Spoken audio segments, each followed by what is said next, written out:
हत्या हुई एक मिश्रा जी की। किसने किया? मुस्लिम समाज पर आरोप है। कलम भी उसी के हाथ में, कागज भी उसी के हाथ में, जो चाहेगा लिखेगा, जो चाहेगा अपने हिंदू को मार के दंगा करवा देगा। सत्ता के लिए 10 को कटवा देता है। जो मोदी आयोग है, चुनाव आयोग नहीं, मोदी आयोग, उसका खुलासा तो अभी हरियाणा वाले केस में सुप्रीम कोर्ट में हो गया। उनका कोई एजेंडा है, एक एजेंडा है, धार्मिक उन्माद देश में पैदा करो और धर्म के नाम पर फूट डालो और पीछे से अडानी अंबानी के खजानों को बढ़ाओ। कुमारी शैलजा को जो सम्मान मिलना चाहिए था, वो सम्मान हरियाणा में नहीं मिला। राज्यसभा भेज रहे हैं वो दलित समाज की महिलाओं को, वाल्मीकि समाज की महिलाओं को। तो हमारे यहाँ से नहीं गया है, राजद से। राज्यसभा में कांग्रेस का आदमी नहीं गया है। हमको जो जनजातीय जनगणना है उसको पूरा कराना है। बिहार को विशेष राज्य का दर्जा दिलाने के लिए लड़ना है।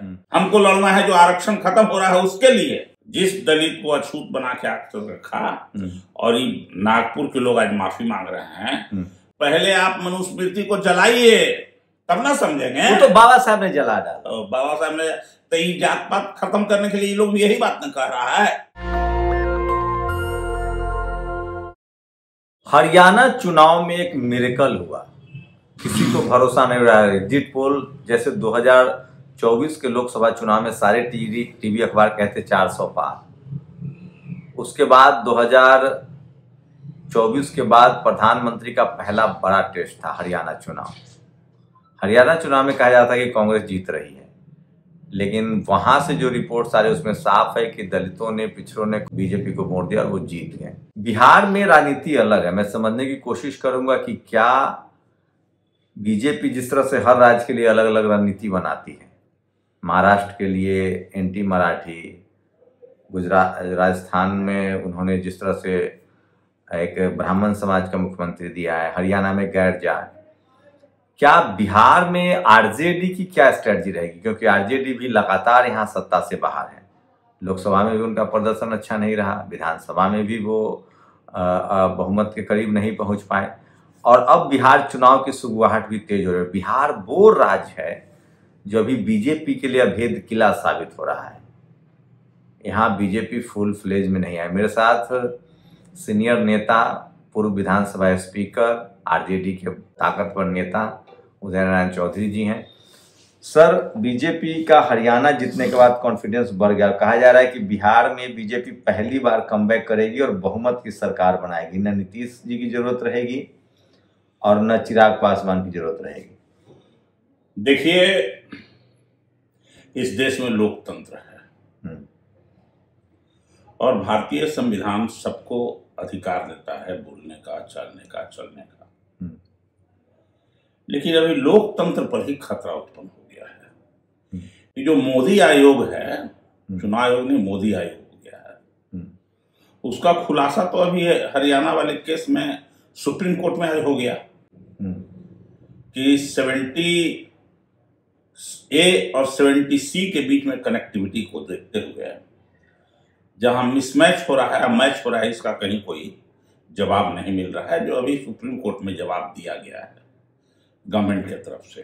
कोर्ट का क्या निर्णय होगा अलग बात है, लेकिन इनका पोल खुल रहा है और देश भर में उनका क्या एजेंडा है। कहते हैं आप अलग अलग सेट करते जाए, उनका कोई एजेंडा है धार्मिक उन्माद पैदा करने के अलावा कोई देश में एजेंडा उनका नहीं है। एक एजेंडा है, धार्मिक उन्माद देश में पैदा करो और धर्म के नाम पर फूट डालो और लोगों को गोलबंद करने की कोशिश करो और पीछे से अडानी अंबानी के खजानों को बढ़ाओ। एक एजेंडा है, दूसरा तो कोई एजेंडा है नहीं। बताइए, अगर मोदी आयोग होता तो 2024 में वो 240 पर क्यों रह जाते, 400 पार जाते? उसमें मौका नहीं मिला, इसीलिए छोड़ तोड़ के कर रहा है।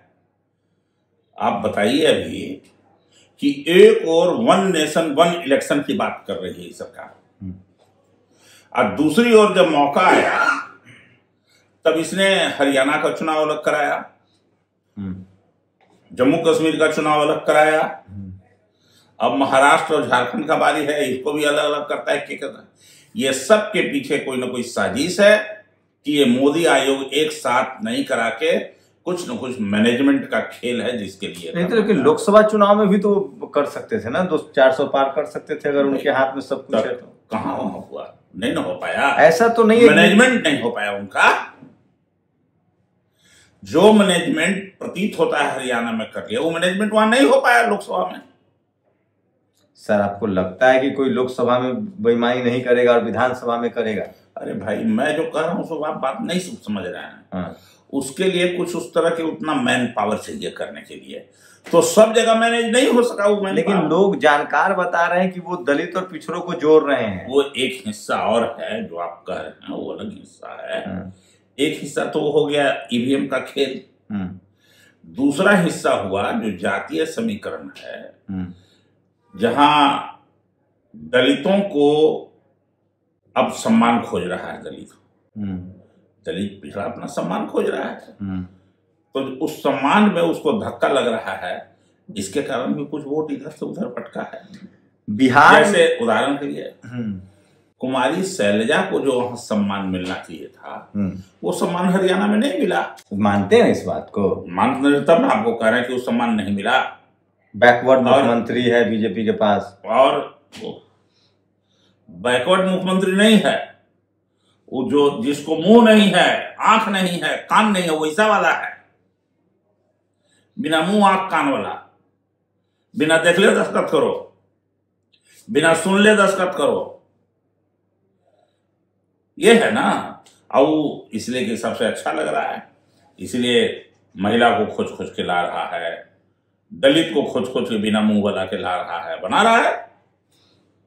जो दलित, देश का जो दलित है, जो अभी एमएलए एमपी आईएएस आईपीएस है, ये संविधान अगर नहीं दिए होता बाबा साहेब भीमराव अम्बेडकर का अधिकार, तो वो बन पाता क्या? तो आप जैसे लोग भी जाइए ना, बीजेपी तो सबका स्वागत कर रही, कह रही कि जो लोग भी कांग्रेस से लड़े हैं भविष्य में, उन सबका स्वागत है मेरे साथ।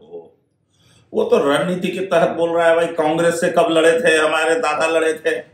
आज जब की हो रही है बात, तो कब लड़े? और अब जैसे कि अब कांग्रेस का अपना रणनीति बदल गई है, तो समय और परिस्थिति के अनुसार बदले हुए समय में। देखिए, आपको उदय बाबू हम नेता भी मानते हैं, सोशल एक्टिविस्ट भी मानते हैं, अम्बेडकरवादी। एक बात बताइए कि क्या आपको नहीं लगता है कि हाल के दिनों में आप देखिए तो बीजेपी के आने के बाद दलित पिछड़ों को ज्यादा बड़े पदों पर जगह दी जा रही है?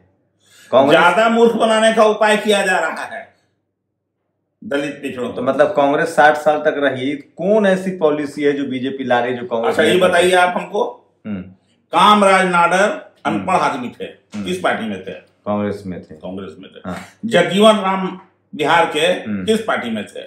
अब ये आप कह रहे हैं कि ला रही है, ठीक है, तो बाकी लोगों को आप पीछे भगा रहे हैं। मैं बता रहा हूँ, जगजीवन बाबू ने बगावत की।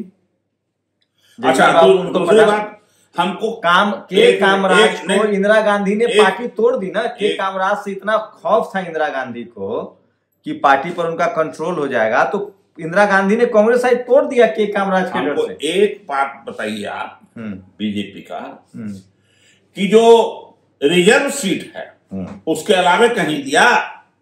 राज्यसभा भेज रहे हैं वो दलित समाज की महिलाओं को, वाल्मीकि समाज की महिलाओं को। तो हमारे यहां से नहीं गया है राजद से, वो लोग नहीं भेजा है राज्यसभा। राज्यसभा में कांग्रेस का आदमी नहीं गया है। अच्छा चलिए, आपके पास बीजेपी के पास प्लान बी है, ओबीसी मुख्यमंत्री है बिहार के लिए, दलित मुख्यमंत्री भी वो घोषित कर सकते हैं बिहार के लिए। प्लान बी में उनका है कि दलित पिछड़े वोटों को बांटा जाए। आप लोग कैसे लड़ पाएंगे? कैसे लड़ पाएंगे? हमको लड़ना नहीं है, हमको बिहार की जनता में, बिहार के नौजवानों में जो बेरोजगारी है, उस बेरोजगारी की समस्या क्या हल करना है। हमको जो जनजातीय जनगणना है उसको पूरा कराना है। हमको लड़ना है बिहार को विशेष राज्य का दर्जा दिलाने के लिए लड़ना है। हमको लड़ना है किसानों के हक दिलाने के लिए। हमको लड़ना है जो आरक्षण खत्म हो रहा है उसके लिए। आपकी पार्टी पर आरोप लग रहा है कि आप लोग एमवाई समीकरण के अलावा और दलित को जोड़ने के लिए आप लोग के पार्टी में दलितों के लिए कोई अहमियत नहीं है। कोई दलित बड़े नेताओं को आगे नहीं बढ़ाया जाता है। अच्छा, आरोप जो विपक्ष के लोग लगा रहे हैं, तो हमारा गीत गा देंगे, गोदी लेके उठा लेंगे? अरे आरोप नहीं लगा है भाई। पार्टी में सम्मान मिल रहा है, पार्टी में पूर्ण रूप से सम्मान योग्यता के अनुसार, क्षमता के अनुसार दिया जा रहा है। कोई पार्टी में तो कोई कहीं कोई ये नहीं है। एक बात का है झगड़ा कि कैसे हम जल्दी से जल्दी बीजेपी को हटावें, जो देश में धार्मिक उन्माद पैदा करता है, इंसान और इंसान में नफरत की जाल बिछाता है। क्या हो गया आज बहराइच में, बताइए क्या हो गया? ये जो दंगा हुआ, एक मिश्रा जी की हत्या कर दी गई। मिश्रा जी, चतुर्वेदी जी, पाठक जी, त्रिवेदी जी, उपाध्याय जी, इनकी क्या बात करते हैं यार? सिंह जी की बात। हत्या हुई एक मिश्रा जी की। किसने किया? मुस्लिम समाज पर आरोप है। अरे आरोप न लगा, कलम भी उसी के हाथ में, कागज भी उसी के हाथ में, जो चाहेगा लिखेगा, जो चाहेगा अपने हिंदू को मार के दंगा करवा देगा। अपने सत्ता के लिए 10 को कटवा देता है। सत्ता के लिए तो दारा एंड सुजा आरोप लगा रहे हैं। सत्ता के लिए दारा एंड सुजा ने मारा, और क्या किया था उसने? एक बताइए उदय बाबू, अब नहीं ना भाइयों को, उदय बाबू एक वीडियो आ रहा है, एक मिनट, पवन मिश्रा की पिता को जेल में डाल दिया, अपने भाइयों को की हत्या किया उसने। सत्ता एक ऐसी चीज है, तो सत्ता के लिए जो यूपी में जो सब कमाल हो रहा है, ये जो लोग जानते नहीं हैं। मेरा सवाल तो सुनिए, एक पवन मिश्रा नाम का बच्चा जाके हरा झंडा उतार के भगवा लहरा देता है। अगर आपकी भावनाएं हाथ हुई थी तो उसको जेल में डाल देते, 3 साल की सजा है। आप हत्या तो नहीं कर सकते ना, किसी की गोली तो नहीं मार सकते।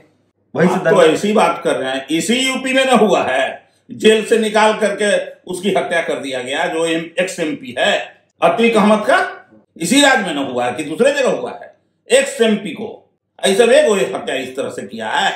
नहीं, लेकिन सवाल है कि जो बहराइच का, मैं फिर कह रहा हूं, आप लोग के पास मैं फिर से आपको बता रहा हूं, भाजपा के एक एजेंडा निकला है, किसी न किसी रूप में धार्मिक उन्माद देश में पैदा करो। क्या मोदी जी क्या ये वहां यूपी में क्या बोले हैं वहां के मुख्यमंत्री? कटो या जुटो, क्या उन्होंने कहा है? बटेंगे तो कटेंगे। हाँ, बटेंगे तो कटेंगे। कहाँ कटेंगे भाई? वो हिंदुओं को एकजुट कर रहे हैं। अब ये एकजुट कर रहे हैं किसके खिलाफ? तो आप नहीं चाहते हिंदू एकजुट हो? गिरिराज सिंह यात्रा कर रहे हैं हिंदू, अब तो वो कह रहे हैं, RSS प्रमुख ने कहा है कि दलितों के घर हमको जाना है, उनसे भाईचारा। उन्होंने आज खासकर संघ के लोगों का है कि दलित समाज के घर जाइए, उनके साथ बैठिए उठिए, जातिवाद खत्म होना चाहिए। इतना प्रमाणित हो गया ना कि आज तक दलित के घर नहीं जाते थे, तो अब तो गलत मान रहे हैं ना। सुनिए ना, आई कहते हैं जातिवाद खत्म होना चाहिए, तब पहले मनुस्मृति को खत्म करेगा तब ना जातिवाद खत्म तो संविधान लागू है। फिर वही बात, संविधान। जाति प्रथा को किसने लाया? अरे एकलव्य का अंगूठा किसने काटा? शंबुक का वध किसने किया? किस आधार पर? तो माफी मांग रहे हैं ना, कह रहे हैं कि सब हिंदू बन जाओ। RSS रोज मोहन भागवत दलित समाज से माफी मांग रहे हैं, तभी तो समय आएगा, देखा जाएगा। आप लोग माफ कर दीजिए, कौन भाईचारा रखिए। वो तो कह रहे हैं कि कोई जाति नहीं रहेगी। बढ़िया से किया, अभी के बहराइच में और घटना करा दिया, धार्मिक उन्माद। कह रहे हैं कि हिंदू एकजुट हो। दलित आर्मी में हिंदू को माने क्या होता है? उनका दलित पर जोर है कि दलित समाज के साथ जो भेदभाव हुआ है उसके लिए हम माफी मांग रहे हैं, और हम चाहते हैं कि हम पूछना चाहते हैं, जिस दलित को अछूत बना के रखा, और ये नागपुर के लोग आज माफी मांग रहे हैं, हमको कोई दलित के नाम में बता दे कि जो अपने आप को मनुवादी बन रहे हैं कि हम आपको, हमारा माफ कर दीजिए, अब तक हम आपको इतना जूता मारे, इतना लाठी मारे। ये लोग जो हैं, जो गोल गोल चमड़ा वाले, बड़ा बड़ा मुंह वाले, बड़ा बड़ा कलम वाले जो लोग हैं, इनको तो ब्रह्मा जी ने पैदा कर दिया है मुंह से। तो पहले उनकी तवा के साफ करेंगे तब ना। तो कह रहे हैं कि हम दलित समाज का पैर धोकर प्रधानमंत्री पी रहे हैं। पैर धो के बेवकूफ नहीं बनाइए। आप क्या चाहता है दलित समाज? पहले आप मनुस्मृति को जलाइए, तब ना समझेंगे। वो तो बाबा साहब ने जला डाला। बाबा साहब ने तो ये जात पात खत्म करने के लिए ये लोग यही बात न कर रहा है।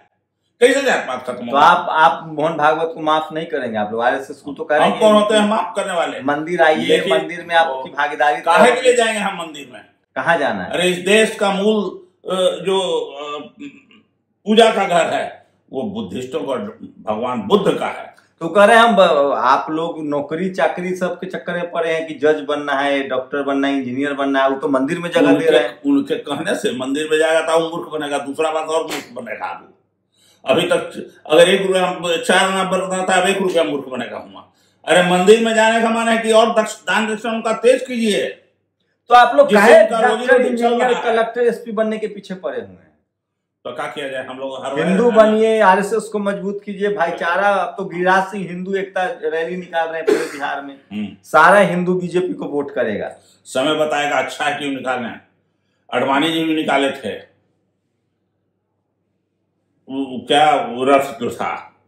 अच्छा, ये बात मानते हैं कि नहीं, पार्टी कोई हो, दलित समाज के बगैर काम नहीं चलेगा, सरकार नहीं बनेगी। तो बीजेपी आगे आने वाले जिलों में दलितों को, अति पिछड़ा को, मैं मनवादियों को कहना चाहूंगा कि जहां भेंट हो जाए दलितों से, उसको पैर छू के प्रणाम कीजिए, उसका पैर छू के पीने का काम कीजिए। अभी ये सब प्रैक्टिस में लाइए। लेकिन सर, सवाल है कि जब वो कह रहे हैं दलित समाज को, भाई वो पैर धोने के लिए भी तैयार है, खाली कह रहे हैं कि एसपी डीएम कलेक्टर मत बनो, हमको वोट दो, आरक्षण छोड़ दो। खोज करके एगो दुगो के पैरवा धो भाई। यहाँ हमने के घर में कितना औरत के पिला दल के, सबके घर के औरत ने पैर धोलवा के सब पिला दल के। पंडित जी आए, उनका आप लंबे समय से राजनीति में है, पूरा देश भी आपको जानता है। जैसे रामविलास जी थे, मान्यवर कांसी राम साहब थे, अब आप वो लोग नहीं रहे, अब उदय नारायण चौधरी हैं। आप दलित समाज के सम्मान, मान सम्मान के प्रतीक हैं। बिहार में आप है, यूपी में बहन जी है। वो लोग कह रहे हैं कि दलित समाज को आरएसएस और बीजेपी जोड़ने के लिए एजेंडा चला रही है, कह कि हम उनके नेताओं को राष्ट्रपति, प्रधान, सब बड़े पद देंगे। तो दे ही दिया है तरीके, अब तक दिया नहीं। रामनाथ कोविंद जी बने हमारे राष्ट्रपति। जब वो गए मंदिर में वहां पूरी, तो उनको बैरारू के ठेल के भगा दिए, उनको भी वहां से भगा दिया। जितना माननीय मुख्यमंत्री थे वहां मंदिर में नहीं घुसे दिया, ये भी लौट के आ गए और उसी के चरण में वो अपना शीश नवा रहे हैं। बिहार के दलित, बिहार बना था ना, सब की नहीं बना था। तो बिहार के दलित को सत्ता नहीं चाहिए। सत्ता कोनो भीख से देगा वो कोई? अरे सत्ता डॉक्टर भीमराव अंबेडकर ने जो ताकत दिया है वोट का, उससे लड़ के ले लेगा। कहाँ आता? आरएसएस माफी मांग रहा है, पर असर नहीं हो रहा है आप लोगों। आरएसएस कौन चीज है जी? अब वो गया, अभी तो डरा हुआ है लोग। जिस तरीके से गोलबंद हो रहा है, जातीय जनगणना होने दीजिए ना। दलित समाज को क्या मैसेज देंगे, दलित पिछड़ों को? दलित पिछड़ों को सीधा और सीधा है कि जो कोई भी दलित पिछड़ा भी भाजपा में जाता है, जो पगाए एक एक मुट्ठा बांधता है, जो एंटीना रखता है, जो जाके वहां शीश नवाता है, उन सबको कभी भी माफ मत करना। और तुम अपने बाल बच्चों को पढ़ाओ, आगे बढ़ाओ, संगठित हो और डॉक्टर भीमराव अंबेडकर के संविधान को बचाने के लिए चाहे जो भी कुर्बानी देना हो, आगे बढ़ो। मंदिर या स्कूल कॉलेज? हम कह रहे हैं स्कूल कॉलेज, तो आप मंदिर के कहां से नाम ले लेते हैं भाई? मंदिर या वहां कौन पढ़ाई होता है? मंदिर में कोई पढ़ाई होता है कि मंदिर में मूर्ख बनाया जाता है? धर्म की रक्षा भी तो कौन सी धर्म? हिंदू धर्म। धर्म के माने होता है झूठ मत बोलो, अच्छा काम करो। तो दिन भर झूठे बोलता है। आरएसएस कह रहा है कि जाति अब खत्म हुआ, भाई भाई। आपसे मैं ज्यादा बात नहीं करूंगा, जितना मूल बात था उतना आपको बता दिया। लेकिन आरएसएस बड़ा है, 100 साल का संगठन है, आरएसएस देश चला रहा है। 100 साल नहीं, 500 साल का संगठन है, उससे क्या फर्क पड़ता है? आरएसएस कह रहा है कि हिंदू हिंदू, भाई भाई, जाति पाति की करो विदाई। जिसका बेस गलत है, जिसका बेस धार्मिक उन्माद पैदा करने वाले हैं, जिसका बेस इंसान और इंसान में नफरत पैदा करने वाला है, जिसका बेस दलितों को, पिछड़ों को अछूत बनाने वाला है, उस बेस को कभी आम जनता माफ नहीं करेगी आगे आने वाले दिनों में। तो सोचिए, डॉक्टर उदय नारायण चौधरी जो कह रहे हैं, मैं फिर कह रहा हूँ, दलित समाज में वो चेतना आई है, SC ST OBC के लोग भी चेतना आई है, लेकिन सबसे ज्यादा दलित समाज के लोग मोर्चे पर लड़ रहे हैं और वो क्रिस्टल क्लियर हैं कि वो अपने संवैधानिक अधिकार चाहते हैं। आरएसएस को इसी बात का डर सता रहा है, बीजेपी को इसी बात का डर सता रहा है, और इसीलिए भाईचारे की भी बात हो रही है। जिनको सबसे ज़्यादा जाति और धर्म के नाम पर प्रताड़ित किया गया, संविधान ने वो ताकत दी है उनको, उनके वोट का अधिकार है। 20 से 25% वोट दलित समाज के पास है और आज हर पार्टी उनके पीछे घूम रही है। लेकिन सवाल है कि उनका संवैधानिक अधिकार कौन देगा, उनका रिजर्वेशन कैसे बचेगा, उनके नस्लों के भविष्य का सवाल है। उदय नारायण चौधरी की बातों से आप सहमत हैं, असहमत हैं, या क्या दलित समाज पर आरएसएस डोरे डाल पाएगी? ये बड़ा सवाल है। आप लोग अपनी प्रतिक्रिया जरूर दीजिए। शुक्रिया सर, हमसे बातचीत करने के लिए। बहुत बहुत धन्यवाद। नेशनल दस्तक की आपसे गुजारिश है कि अगर इसको बचाना चाहते हैं तो नेशनल दस्तक को सब्सक्राइब करने के लिए रेड कलर के सब्सक्राइब बटन को दबाएं, फिर बेल आइकन की घंटी दबाएं।